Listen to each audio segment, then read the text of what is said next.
السلام علیکم ورحمۃ اللہ۔ پیش خدمت ہے قیامت کی مختصر کیفیت۔ قیامت سے 40 سال یا 40 مہینے یا 40 ہفتے پہلے حضرت اسرافیل علیہ السلام پہلی بار سور پھونکیں گے۔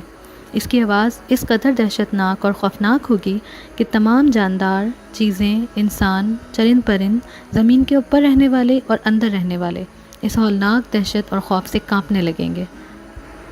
جسموں پر لرزہ اور کپ کپی، چہروں کے رنگ فق، دلوں کی حرکت انتہائی تیز ہونی شروع ہو جائے گی، آنکھیں اندر کو بیٹھ جائیں گی اور اسی حالت پر سب کو موت آ جائے گی۔ سورہ نازعات میں اللہ تعالیٰ فرماتے ہیں، جس کا ترجمہ ہے، جس دن ہلے گی ہلنے والی، پیچھے آئے گی اس کی ایک چیخ، دل اس زور سے کانپتے ہوں گے اور آنکھیں خوف زدہ ہوں گی۔ زمین پر اتنا زبردست زلزلہ آئے گا کہ تمام روئے زمین پر کوئی عمارت، کوئی پہاڑ، کوئی درخت اپنی جگہ پر نہیں رہے گا۔ زمین کی بلندیاں اور پستیاں، نشیب اور فراز ایک سا اور ایک برابر ہو جائیں گے۔ آسمان پھٹ کر بے جان جسم کی طرح ہو جائے گا۔ سورج اور چاند ستارے ٹوٹ کر گدلے اور بے نور ہو جائیں گے۔ دریاؤں میں آگ لگا دی جائے گی۔ انسان پتنگوں کی طرح ہوا میں اڑتے ہوں گے۔ غرض یہ کہ آسمان اور زمین میں ایسی تبدیلی آئے گی جو اس سے پہلے کبھی خیال میں بھی نہ تھی، اور موجودہ تمام نظام درہم برہم کر دیا جائے گا۔ نہ کوئی پہاڑ رہے گا، نہ کوئی درخت، نہ یہ چشمے، نہ کوئی بسنے والا۔ اس کے بعد عرش الہی سے ایک خاص بارش ہوگی، جس کے پانی کی یہ تاثیر ہوگی کہ جس پر وہ پانی پہنچ جائے گا اس کو سرسبز اور زندہ ہونے کے قابل کر دے گا۔ پھر دوبارہ اسرافیل علیہ السلام کو حکم ہوگا کہ پھر سور پھونکو، اور اس دفعہ کی آواز میں یہ تاثیر ہوگی کہ تمام روحیں اپنے اپنے جسموں میں لوٹ آئیں گی اور اب کی دنیا نئے ڈھنگ پر پیدا ہوگی۔ بیدک الخیر انک علی کل شیء قدیر، بے شک اے اللہ تو ہر چیز پر پوری قدرت رکھتا ہے۔ وہی اسرافیل علیہ السلام ہے، وہی سور، وہی آواز، پہلی مرتبہ تباہی ہی تباہی، دوسری مرتبہ آبادی ہی آبادی۔ یفعل ما یشاء و یحکم ما یرید، یعنی جو کچھ چاہتا ہے کرتا ہے، اور جو کچھ چاہتا ہے فیصلہ کرتا ہے۔ اب جن لوگوں نے گزری ہوئی مردار دنیا میں خدا کی اطاعت اور نفس کی مخالفت کی ہوگی، وہ اس حادثے میں آرام اور چین کے ساتھ بغیر کسی خطرے اور خوف کے خوشیاں کرتے ہوئے سرخرو ہو کر اٹھیں گے۔ اللہ تعالیٰ قرآن پاک میں فرماتے ہیں، جس کا ترجمہ ہے، اس روز بہت سے چہرے بارونق اور اپنے نیک اعمال کی وجہ سے راضی اور خوش ہوں گے، اور جن لوگوں نے اس مردہ دنیا میں نفس کی اطاعت کی اور اس کی خواہشات پر عمل کیا، وہ خوفزدہ ہوں گے۔ چہروں پر ہوائیاں اور دہشت کے آثار ہوں گے، ان کی آنکھیں بے رونق، تاریک اور پھٹی ہوئی ہوں گی۔ اور سورہ یاسین کے الفاظ، جن کا ترجمہ ہے، یعنی ہائے افسوس ہم کو کس نے اٹھا دیا ہماری آرام گاہ سے۔ جب تمام انسانوں کو دوبارہ زندہ کر دیا جائے گا تو ان سب آدمیوں کے علیحدہ علیحدہ گروپس بنا کر لائنیں بنا دی جائیں گی۔ یہودیوں کی ایک لائن، نصارہ کی ایک لائن، مشرکین کی ایک لائن، اور مسلمانوں کو ایک لائن میں کھڑا کر دیا جائے گا۔ پھر ہر پیغمبر کی جماعت میں نیک لوگوں کی ایک جگہ اور برے لوگوں کی ایک جگہ لائن بنا دی جائے گی۔ غرض یہ کہ ہر قسم کے لوگوں کی کیٹیگریز بنا کر ان کی لائنیں بنا دی جائیں گی، اور اسی ترتیب و انتظام کے ساتھ اللہ کی فوج یعنی فرشتے خدا کی عدالت میں پیش کریں گے۔ سورہ نبا میں آتا ہے، جس کا ترجمہ ہے، اس کے بعد آسمان کھولا جائے گا تاکہ فرشتے انسانوں کے اعمال نامے لے کر وہاں سے اتریں اور ظاہر ہوں۔ قرآن پاک میں اللہ تعالیٰ فرماتے ہیں کہ یہ آسمان کی دراریں ہی جنت کے راستے بن جائیں گے۔ علماء نے آسمان کے پھٹنے کا یہ سبب لکھا ہے کہ عرش الہی پر خدا تعالیٰ تجلی فرمائیں گے، جس کی وجہ سے وہ نیچے کو سرکے گا اور اس کے صدمے اور ٹکر سے آسمان پھٹ جائے گا۔ اب یہ فرشتے ان اعمال ناموں کو لوگوں کے حوالے کریں گے جنہوں نے مردہ دنیا میں یہ اعمال کیے تھے،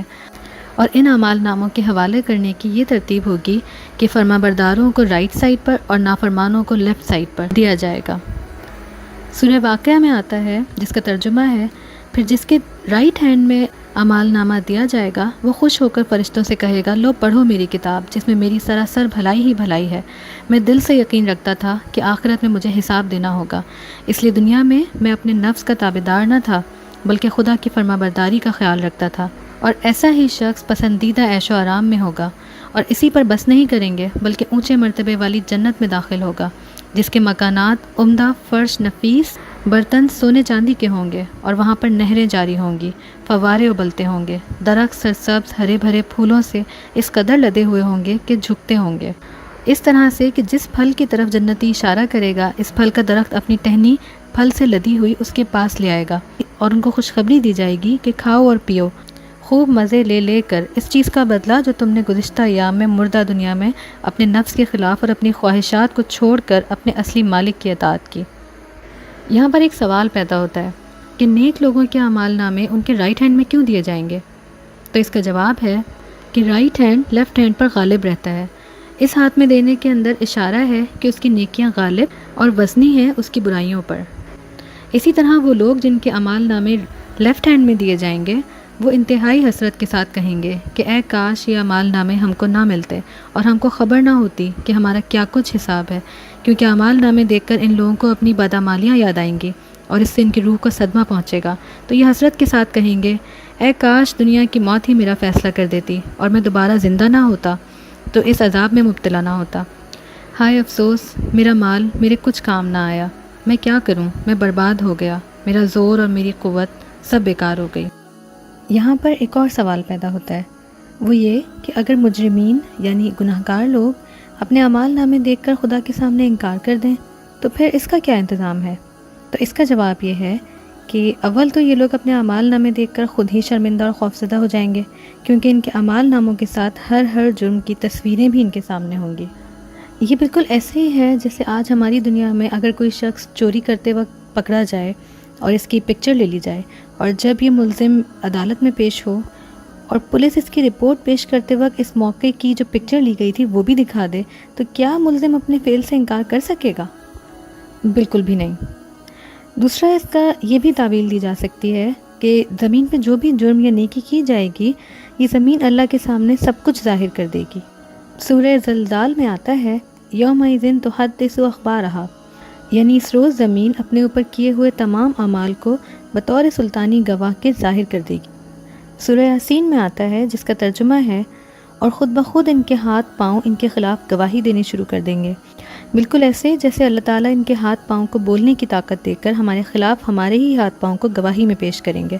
اور قیامت کا دن 50,000 سال کا ہوگا۔ اور پھر اصحاب الیمین پر پرہیزگاروں فرما برداروں سے خطاب ہوگا، اور آخر میں محمد صلی اللہ علیہ وآلہ وسلم کی سفارش سے جنت اور دوزخ کے درمیان ایک پل قائم کیا جائے گا جس کو پل صراط کہتے ہیں۔ اس پل پر سے ان کو گزرنا ہوگا اور اس وقت پھر شفاعت کی اجازت دی جائے گی، اور سب سے پہلے ہمارے حضرت محمد صلی اللہ علیہ وآلہ وسلم اپنی امت کو وہاں سے لے کر گزریں گے، اور اس دن رسولوں کی زبانوں پر صرف یہی کلمہ ہوگا، اللہم سلم سلم، یعنی الہی ان کو سلامتی سے گزار، اے اللہ تو ہی بیڑا پار لگانے والا ہے اور تو ہی پار اتارے گا۔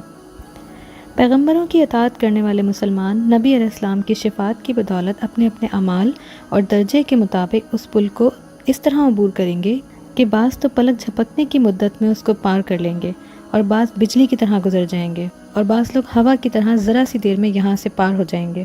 بعض پرندوں کی طرح اس پل سے گزر جائیں گے۔ غرض یہ کہ وہ اس قدر خطرناک مقام ہوگا کہ نبی بھی وہاں اللہم سلم سلم کہتے ہوں گے۔ اب یہ لوگ جنت میں جانے کے لیے چلیں گے، اس وقت جنت تو ان کو نظر آئے گی لیکن وہاں پر جانے کا کوئی رستہ نہیں ملے گا۔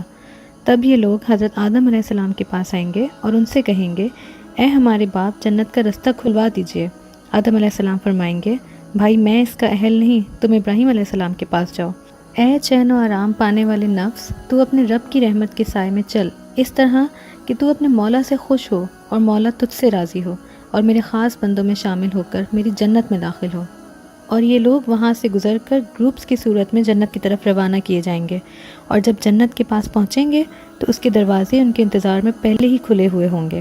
تاکہ اس کے اندر داخل ہونے میں ذرا بھی دیر نہ لگے۔ تو وہاں کے محافظ فرشتے جو ان کے استقبال کے لیے پہلے ہی وہاں پر موجود ہوں گے ان کو سلامی دیں گے، یعنی السلام علیکم کہیں گے اور خوش آمدید کہیں گے کہ تم اس جنت میں ہمیشہ ہمیشہ کے لیے داخل ہو جاؤ۔